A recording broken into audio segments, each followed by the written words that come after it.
পাঁচটা বছর ধরে তুই আমার পোলাটাকে সংসার করিস, একটা বাচ্চা তুই দিতে পারিস না। কেমন মাইয়া তুই? হ্যাঁ, এটা কিসের কাগজ? তালাক নামা তালাক। আপনি এসব বন্ধ করেন, আল্লাহ নারাজ হইব তো। সুবিনা তুই এখন করোনারি, তুই আমারে শুইতে পারবি না, আমি তোরে শুইতে পারবো না। আর এই বাড়িতে তুই এখন থাকতে পারবি না, বাইরে পরে তালাক দেবো কিছু। তোমার মায়া বানছে আব্বা। আরে বাচ্চা কাচ্চা হয়েছে আল্লাহর হাতে, এটা যাই না শুনে রাশেদ ভুল করতে পারে না। আমি কথা বুঝাই দিছি, বাচ্চা কাছে তো আল্লাহর রহমত আব্বা না, কিন্তু রামায় পোলায় কেউ আমার একটা কথা শুনে না আব্বা। তোমার মেয়ে বানজা দেখে ছেড়ে দিছে?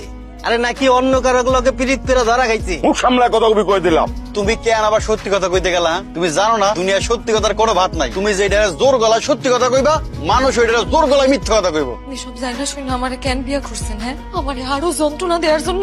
তারা আসলে সব পুরুষ মানুষে সবার মাথায় খালি ভোগের চিন্তা, আরেকটা মানুষের মনের যন্ত্রণা আপনারা কোনোদিনও বুঝতে পারেন না।